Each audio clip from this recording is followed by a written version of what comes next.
inside my own world of make-believe.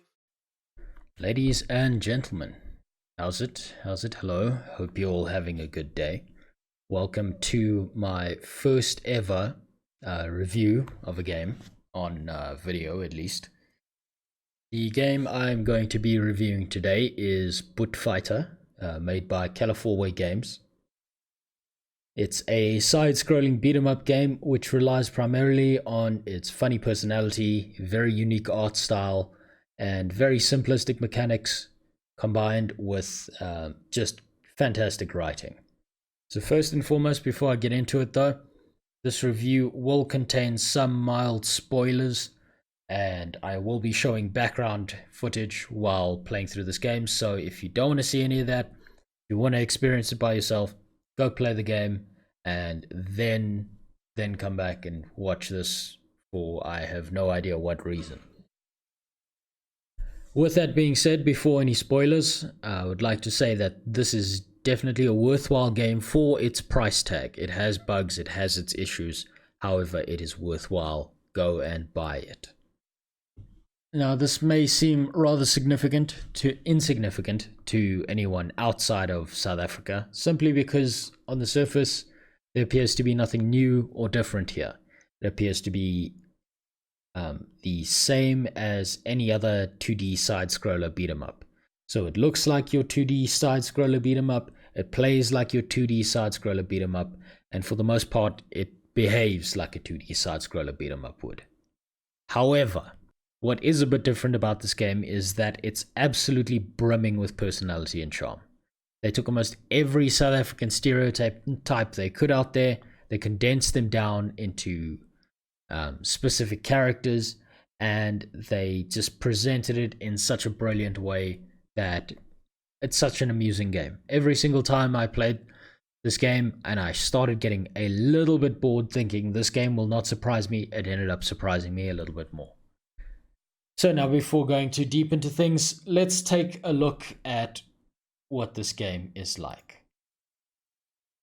First and foremost, opening up the game, you get this nice little screen here. Now, I'm going to be nitpicking here, but I believe that this should be in the interface itself, in the options menu within the game, not made before, because I have to continually change it to high, and the screen resolutions have a problem that I'm going to be getting into later.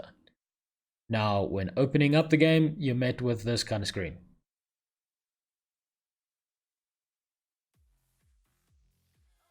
So I've turned the music down just so that you can hear what I'm saying. So let's take a look at the settings quick. So looking at the settings here, you can see they've even managed to inject their personality here. In the difficulty setting, as you can see, you've got 3 options coming through.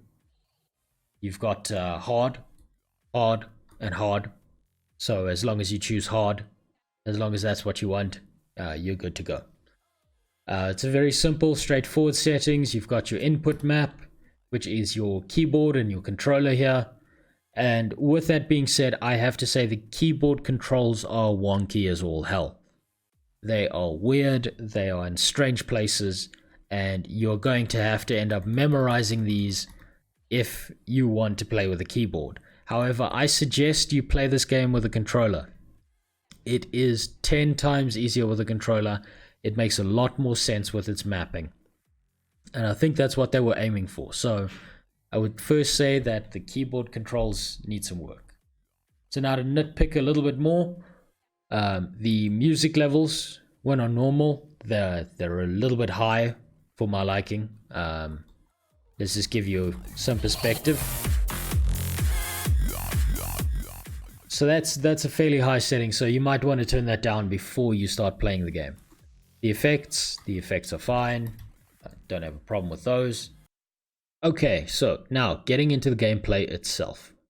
First, I have to say that Boet Fighter has done everything right for a first-time round developer, especially from an outside perspective. They didn't overextend, they didn't try and implement way too much or more than they could handle. They played things simple, straightforward, and they played things towards the safe side. And I think this was the right option especially since they had a very small development team and you don't want to end up over-promising. They did their marketing, they did it well, and I am hoping they didn't overhype this game. I don't believe they did, from my perspective at least. So, if you look at the game mechanics, they're rather simple and straightforward. You've got your punch, you've got your kick, you've got your block, your special, and your jump and your movement keys. There are combinations to these, but they're not exactly complex. It lends itself to very simplistic attack combinations, and it makes it a very easy game for anyone to pick up. So if you're old, if you're young, it's very easy to pick up on this game, simply because the mechanics are very straightforward. Unfortunately, that's a double-edged sword. Since the controls are so nice and straightforward, it also leans towards a rather limiting gameplay. So, on one hand, you'll end up with very skilled players knowing how to use a very simple skill set, and on the other hand, you'll end up with a skill set that may feel repetitive and boring, that has no development and does not evolve throughout the game. Now, talking about the game in general, when things do work, they work brilliantly. However, there are still bugs, there are still mechanics that break within the game, and I think that's just down to needing a bit of polish. I hope they continue to work on this game. I hope they polish it up. I hope they put more things in it. I would love to come back to it when there's more to experience. So, some of the bugs you may experience, or at least that I experienced, is the repeat mechanics. So first and foremost, going through certain bosses, they will repeat the same mechanic over and over again. There's no thinking behind it, and it can get into a repetitive loop.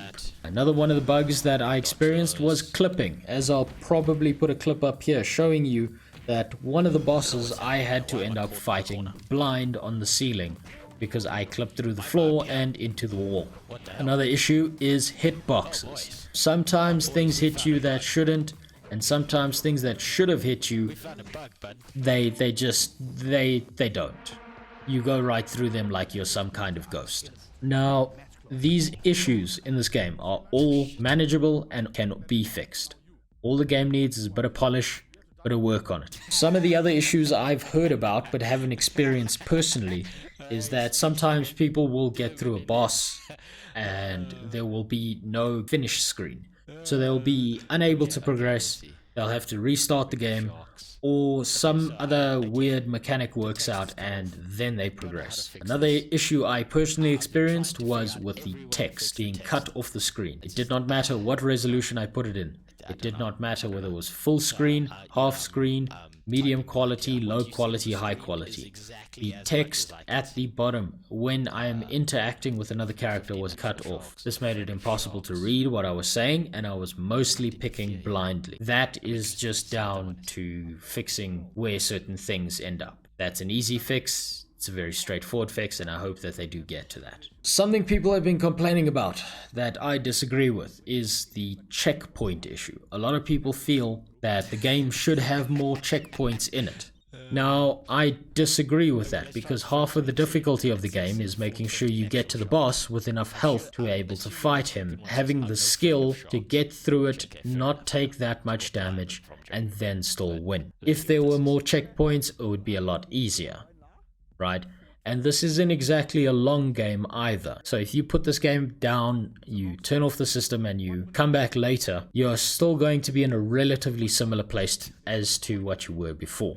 The only section I can think that this may be an issue in, where they might want to add in only one checkpoint, would be in the final boss, where you continually going through certain VIP sections. Now, talking about the game within a South African context, it's brilliant. It takes all the stereotypes of South Africa. It throws them together in a very lovely mix. It puts everything and condenses it down. You will get a good laugh out of this. Unless you are some humorless, soulless person, you're going to enjoy this game. It's great. It is definitely worth it for a South African to buy this, especially for its price tag. It is not polished. It is not nice and clean. It is not what I would call a well-working game. However, for its price tag, it is still worth it. If a movie costs you 80 Rand, that means that this thing would be worth, what, like 2.5 movies. It's great. It's perfect. If this game was more expensive, if this game was 300 Rand, if this game was 400 Rand, then I would not recommend this game, not currently, until they polish up all their bugs. Outside of a South African context, internationally, I would say that you might end up missing some of the jokes. There are a lot of inside jokes, there are a lot of things about South African culture within that, which someone from an international stage might end up missing. I would still say that there is enough here that a person from outside the country would still enjoy this game.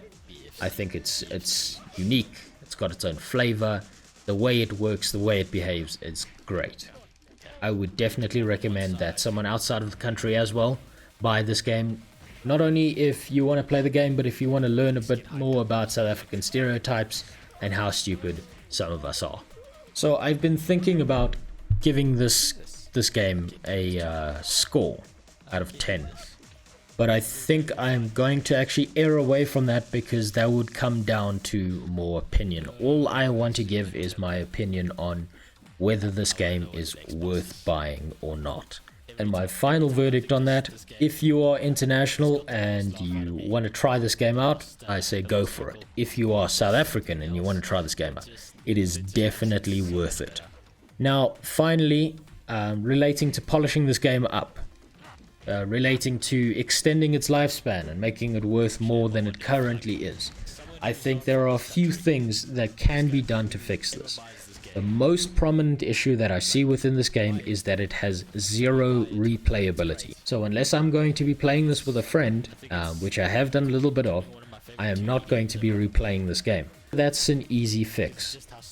Add in some single player replayability. So how's about after beating the game you unlock the ability to play as Mod C, Eddie's friend.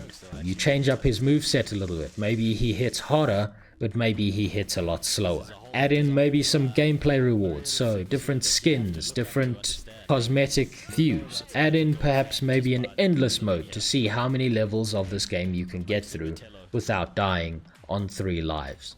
Maybe add in a mode where 2 people can fight against each other. Because of its simple mechanics, it comes down to who would be the better fighter, simply because of how straightforward the mechanics of the game are. Another thing you could do is have some unlocks at the end of the game. Maybe you beat the game on hard difficulty, since that's the only one, and now suddenly you get to play through the game as the Binnet that Eddie is chasing after, except now she's running through the game trying to escape Eddie.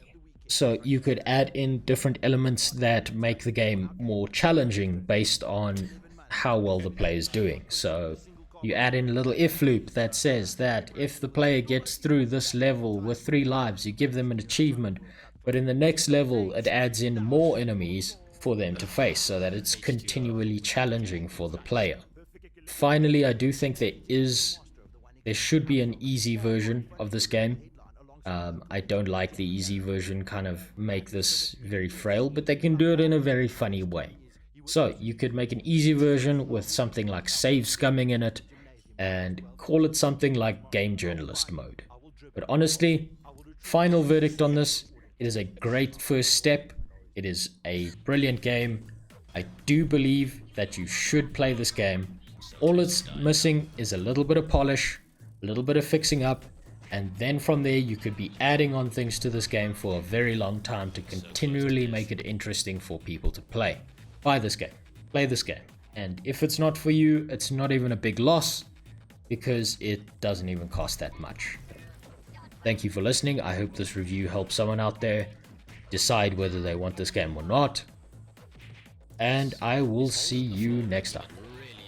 Bye.